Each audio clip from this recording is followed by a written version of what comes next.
Queridos, mais uma vez, saúdo a todos com a paz do Senhor. Amém. Eu quero ler o texto para fazer continuidade do nosso texto em apreço, mas de uma forma provocativa. Atos dos Apóstolos, capítulo 18, versículo... Vamos ler dois versículos em capítulos alternados. Capítulo 18, versículo 24 e 25. Depois, capítulo 19, versículo 10. O texto está escrito: E chegou a Éfeso um certo judeu chamado Apolo, natural de Alexandria, varão eloquente e poderoso nas Escrituras. Este era instruído no caminho do Senhor e fervoroso de espírito. Falava e ensinava diligentemente as coisas do Senhor, conhecendo somente o batismo de João. Atos 19, versículo 10. E durou isto por cerca ou por um espaço de 2 anos, de tal maneira que todos os que habitavam na Ásia ouviram a palavra do Senhor Jesus, tanto judeus como gregos. Amém? Queiram tornar os nossos assentos, queridos, por bondade. Enquanto eu agradeço a Deus pelo privilégio de dizer mais uma vez ao pastor Télcio, Magiane, todo este coeso ministério, evangelista Reginaldo, Lenilson, famílias, como também a todo o ministério local, a igreja, muito obrigado. Magiane, obrigado pela receptividade da qual nós não merecemos, seu carinho, seu cuidado, de cuidar de nós. Na companhia do pastor Télcio, muito obrigado a vós. E eu digo de público que eu estou ansioso para recebê-los em Maceió. Vai ser uma honra para mim, como também a todos os pastores de regiões, amigos, visitantes, a igreja. Que Deus abençoe. O pastor Silvio, foi muito bom e está sendo estar com você, lhe ouvindo. Que Deus te abençoe. Queridos, como estamos diante de uma celebração, e esta celebração, ela comporta 2 anos de que o Evangelho começou a ser pregado nesta congregação, neste lugar, em um trabalho missionário. Então, obviamente, é necessário falamos ontem e hoje de manhã, sobre os feitos para que nós entrássemos no projeto. E já assim, sendo os feitos, quero tomar este texto para falar-lhes que é possível, sim. Observem o contexto e quero usar como referência este capítulo 18, 19. Depois os irmãos leem os pormenores que eu quero aqui falar-lhes. Está no contexto, Atos 17, 18 e 19. Por que eu digo isso? Por quanto que nós falamos ontem e hoje o privilégio de um projeto. Observem que nós estamos celebrando um projeto igreja. Por isso que eu falei ontem e hoje de Gênesis 12, como o projeto produtivo começou. Então, baseado neste texto, vou falar-lhe sobre a diferença do Evangelho de Cristo e dos outros pormenores. Quando nós observamos o contexto, me permita trazer algum contexto cultural.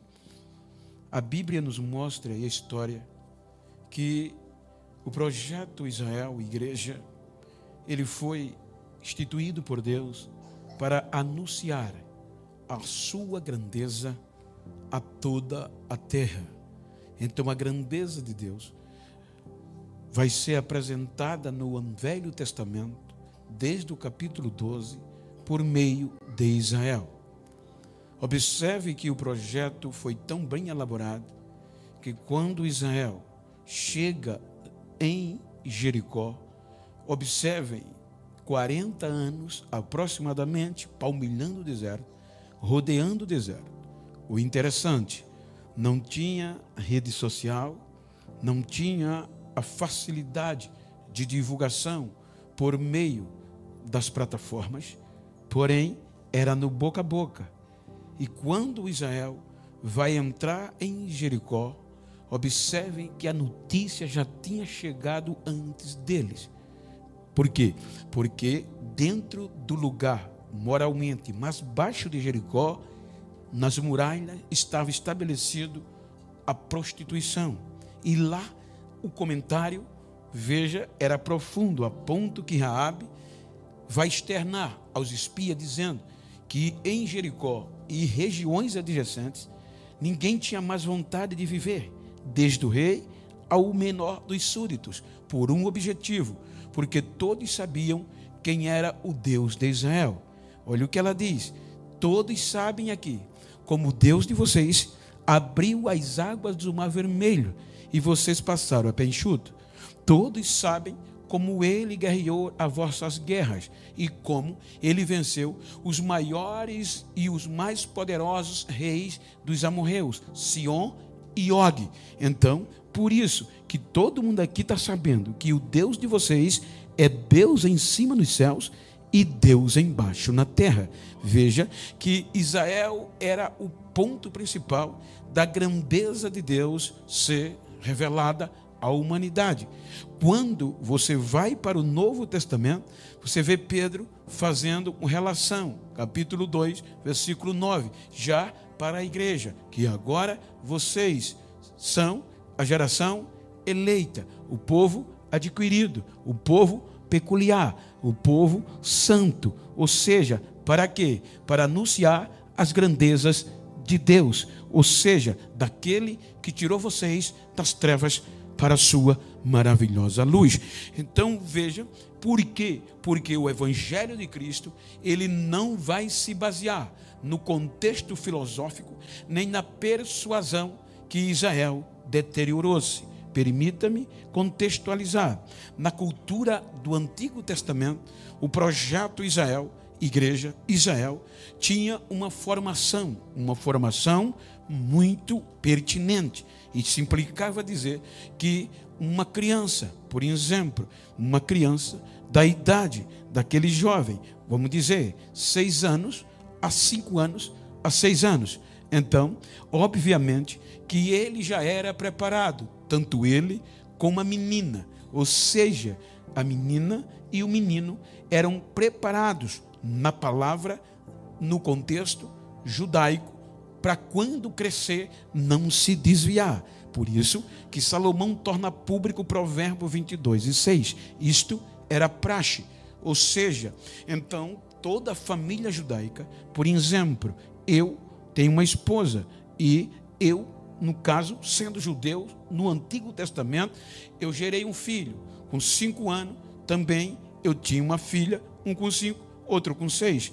Então, eu ia instruir o menino e a minha esposa, a menina, em primeiro lugar, dentro da lei do livro de Levítico. Como acontecia? De uma forma dentro do que é conhecido teologicamente, historicamente, como Beit Talmud, ou Talmud.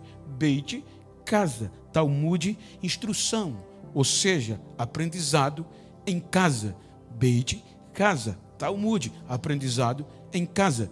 Então, eu ia catequizar a mente do meu filho e a minha mulher, da minha filha, acerca da lei, assinando pormenor do livro de Levítico, ou seja, toda a lei, a partir da lei.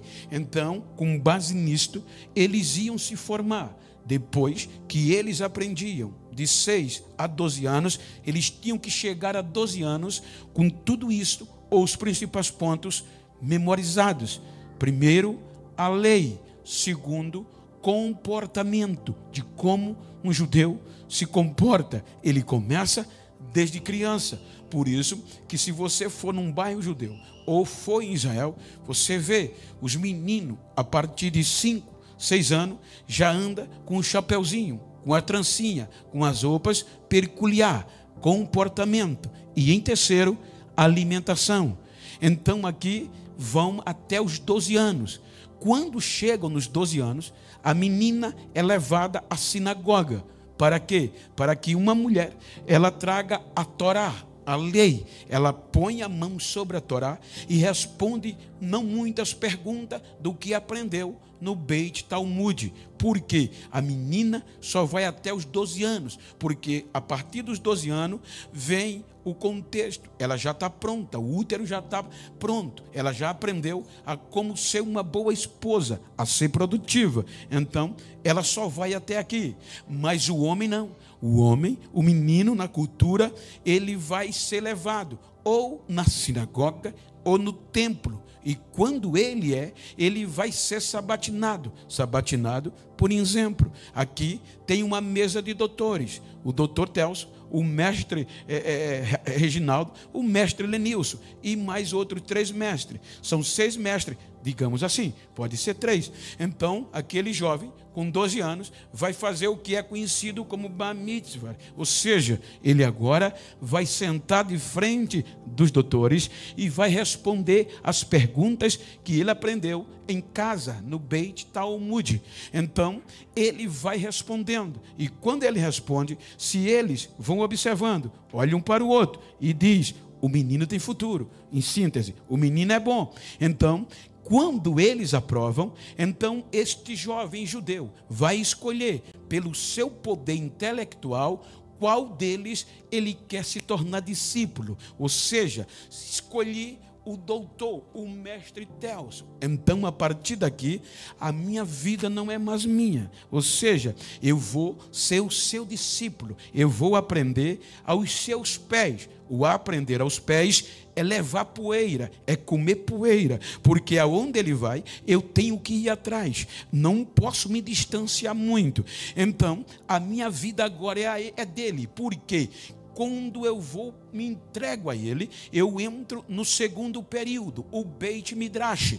Beit, casa, Midrash é o aprofundamento, vai um estudo em sala. Agora eu vou me aperfeiçoar no restante dos livros do Antigo Testamento, porque eu vou rasgar, eu vou puxar, eu vou minuciosamente aos pés dele aprender. Para quê? Para que quando ele morrer ou se passar desta vida, eu tenho que continuar pregando o que eu aprendi, o que ele me ensinou, dando a minha própria vida. Por isso, então, veja, ele é bom e foi escolhido e teve o direito de escolher um mestre. Então, com 30 anos, o menino está pronto. E com 30 anos, ele vai se tornar também um mestre da lei de Moisés. Então, com 30 anos, o menino se tornou um mestre.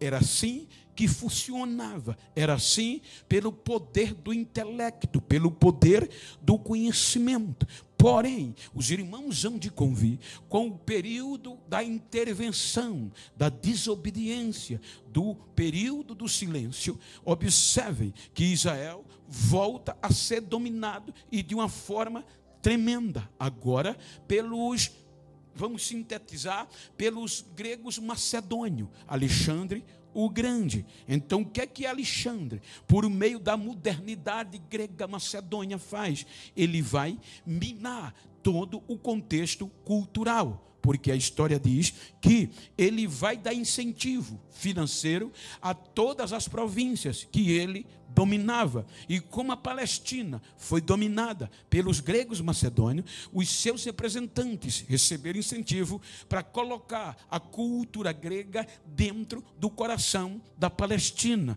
Isso vai tirar os princípios do contexto judaico e hebraico. É aqui que uma nova geração começa a perder os valores. É aqui que uma nova geração começa a se degradar na pós-modernidade grega. Então, vem os romanos. Os romanos, eles dominam o grego macedônio. E sendo assim, a Palestina, ou todo Israel, vai ser dominado por Roma. Então, o Roma é inteligente, não interfere na cultura, como os gregos, mas penetra justamente no contexto espiritual, porque Roma agora vai colocar nas mãos dos obreiros e na supervisão geral do sumo sacerdote todo o contexto de ordem pública no contexto dos judeus. Então, agora Roma vai predominar, ou seja, o sumo sacerdote e os seus agregados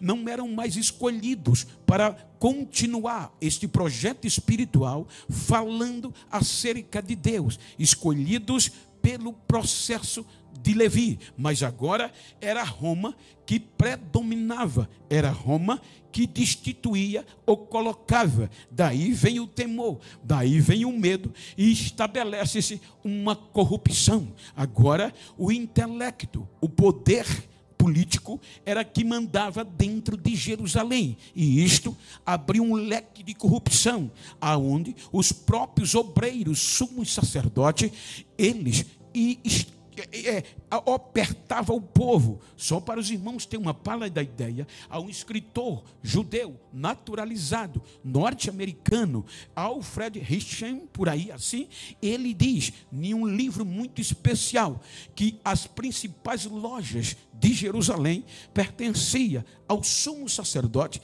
e os agregados. Era errado? Não. O errado era o que eles faziam para extorquir o povo. Por exemplo, Israel se reunia uma vez por ano, norte, sul, leste, oeste, migrava para Jerusalém, para as grandes festas, e eles traziam as suas ofertas, os seus novilhos, os seus pombos mais pobres, as suas rolinhas, os seus pássaros, para oferecer como sacrifício, e as suas ofertas. Quando eles chegavam perto de Jerusalém, já tinha uma brites de soldados do templo, estabelecida pelos obreiros, o sumo sacerdote e agregado. Então eles iam examinar o cordeiro do judeu Reginaldo, e olhava e dizia: o seu cordeiro não pode passar, não pode entrar, ele é impuro. E sendo impuro, eles encontravam defeito, mas não tinha. Era porque se eles não entrassem, eles tinham que comprar lá dentro. Já tinha mesa preparada, tanto da moeda, como de pássaro, como de novilho. Tudo já estava pronto. Se não entra, vai ter que comprar lá dentro. E o preço, por exemplo, se um novilho normal custasse R$100, lá dentro você pagava 1.000. Se um pombo, diz a história, custava um zuz de ouro. Isso quer dizer, se um zuz de ouro era o salário de uma pessoa, no nosso contexto brasileiro, se um pombo lá fora custasse R$10, você ia pagar R$1.400, que era basicamente o salário do mês. Então, eles extorquiam o povo, porque todo o dinheiro ia para eles. Olha o projeto original aonde chegou. Então isso implicava dizer que o intelecto e o jogo de interesse era o que prevalecia, e tinha culto todo dia, tinha pregação todo dia, tinha sacrifício todo dia, mas simplesmente superficial. Então, quando Deus observa isso, ele não suporta, e como eu disse ontem, ele vai investir o melhor para que o projeto continuasse. Aí é quando vem Jesus. Observe que quando Jesus entra no cenário, ele é rejeitado. Quando ele começa a pregar o seu evangelho, Cristo que foi rejeitado, o evangelho dele vai destoar da notícia, da lei, da esperança que pregava-se em Jerusalém. Jerusalém pregava, tinha culto, tinha sangue, tinha tudo, e nada oferecia poder. Quem chegava frio, saía gelado. Quem chegava doente, saía pior. Na entrada do templo, os enfermos estavam, mas não acontecia nada. Então, Jesus vai para o culto, lá em Jerusalém. Quando ele entra, vê a bagunça, vê tudo virado de perna pro ar. Veja que o roubo estava tão grande em Jerusalém, no Antigo Testamento, que ele se abusa,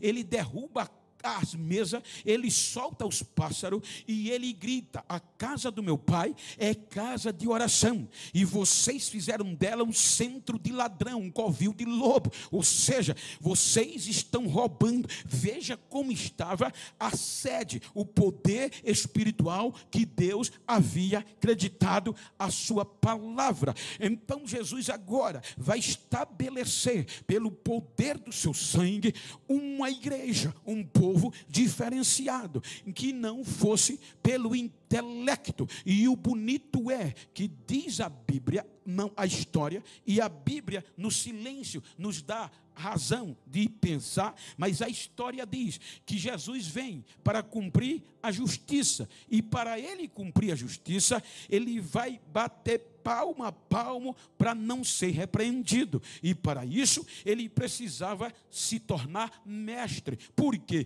Para formar discípulo tinha que ser mestre, senão não era reconhecido diante da lei. Então há quem diga que Jesus, no período de 12 anos, quando foi expulso, ele foi estudar.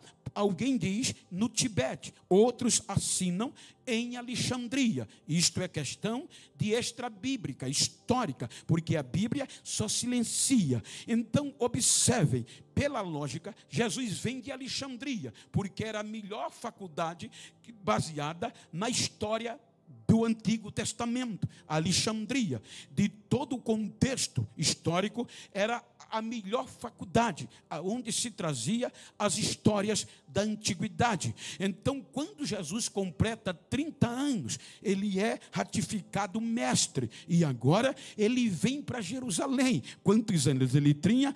30. Aprendeu o Beit Talmud com José, com Maria. Com 12 anos vai ser sabatinado, é rejeitado porque era da Galileia, vai se formar. Com 30 anos fora de Jerusalém, ele volta, e já volta como mestre. Pode analisar, por mais de 40 vezes tem na Bíblia, no Novo Testamento, eu sou mestre, a palavra mestre. E para convencer os mestres, tinham que ser mestre. Então, com 30 anos, ele vem para a Judeia. E quando ele vem, veja que ele não vem da Galileia dentro dos registros. Ele volta depois da tentação, mas ele vem e ele vai direto para o Rio Jordão. E na nossa linguagem, ele, na lógica da lei, ele vem com diploma, ele vem formado, mas não dá para começar o evangelho de poder só com o diploma. Então ele vai para onde? Para o Jordão. E o que está acontecendo no Jordão, algo que nunca aconteceu, porque na linhagem sacerdotal, o verdadeiro sumo sacerdote que teria que passar o poder para ele, era para estar em Jerusalém, mas a corrupção veio e deteriorou. Agora vem o verdadeiro sumo sacerdote, vindo da linhagem do turno de Abias, que era João Batista, e ele não está no templo, ele está onde? No Jordão. Então, para o poder sumo sacerdotal passar para ele, tinha que ser pelo sumo sacerdotal original da linhagem. Então não era Roma que ia nomear. Observem que Anás e Cafás, quem nomeou foi Quirino, o representante de Roma. Agora eles corrompidos, mas o verdadeiro estava no Jordão. Então ele vai direto para o Jordão. Quando ele chega no Jordão, aí está João Batista com raiva. Quem chegava para saber se batizar, ele olhava e dizia víbora. Aí vinha outro, ele dizia víbora. De repente ele para e começa a dizer: atenção, tem coisa diferente. Que é? Eis o Cordeiro de Deus que tira o pecado do mundo. Ele discerne como sumo sacerdote. Então observe que Jesus vai entrar mais água e João se sente menor.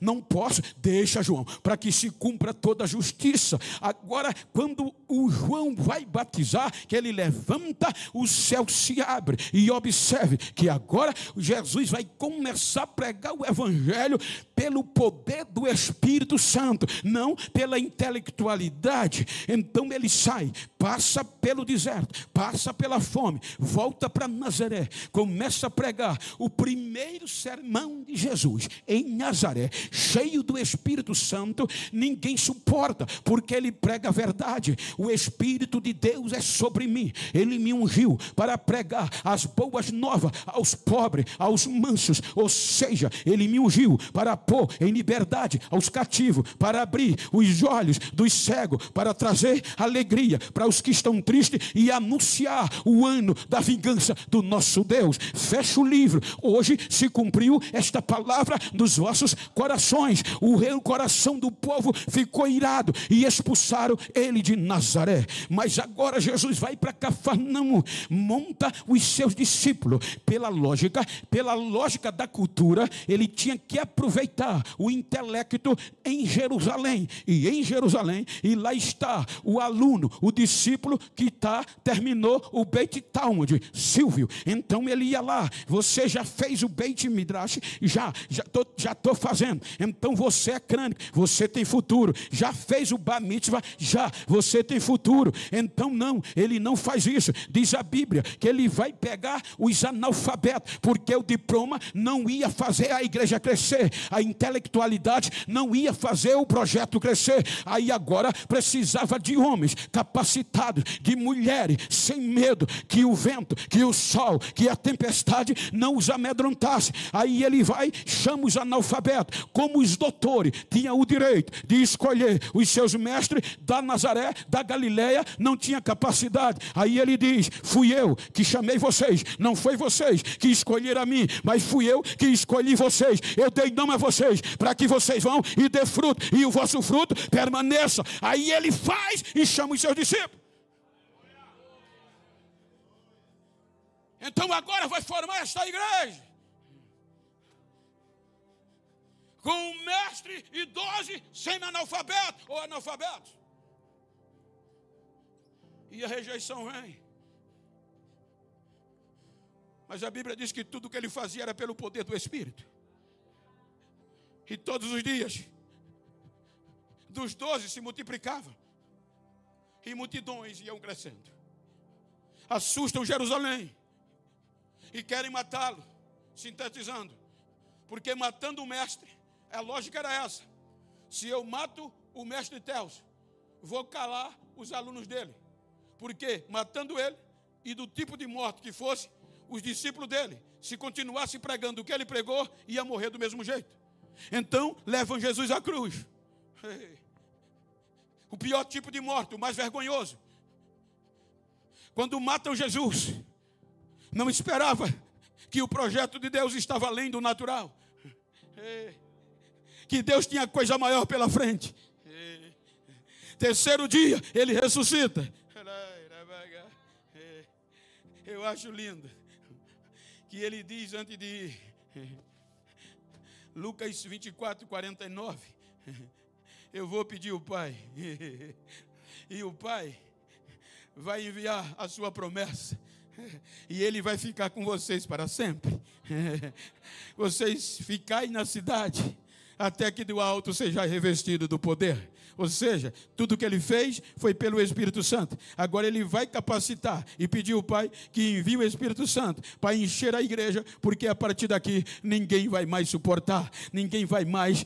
Essa igreja vai vencer, vai vencer, vai vencer, vai vencer, e aonde colocar ela vai dar fruto. Então Jesus vai ao Pai, como eu disse ontem, quando ele senta à direita do Pai, recebe um nome que é sobre todos os nomes. Aí a Bíblia diz que ele pede ao Pai: Pai, eu disse a minha igreja que o Senhor ia enviar a promessa e vai ficar para sempre. Olhe que todo Israel, desde o Gênesis 12 até o último versículo de Malaquias, não teve esse privilégio. O Espírito Santo vinha, usava alguém e voltava. Mas agora não. Ele diz: esse Espírito vai ficar com vocês para sempre. Ou seja, aí diz a Bíblia que o papai diz: é agora. E aonde estava a igreja? pronta para fechar as portas. Por quê? Estavam com medo, estavam trancados, esperando a promessa. A ameaça era grande. Então eles estavam parados, trancados no cenáculo. Eu já tive o privilégio de ir por 2 vezes entrar lá. Você se arrepia, você canta, mas foi neste lugar? Foi. Teve mutações? Teve, mas foi aqui. Aí você se arrepia. Aí diz Lucas que lá no céu, papai diz, é agora. E o que estava acontecendo em Jerusalém, Pentecoste, ou seja, tradicionalmente, aí o Espírito vem. Aí diz Lucas, que de repente, desce do céu, lá no cenáculo, onde tinha cerca de 120 crentes, o barulho de um vento impetuoso e veemente, e enche toda a casa, e todos foram cheios do Espírito Santo de Deus, e falavam línguas repartidas como que de fogo, conforme o Espírito concedia que eles falassem.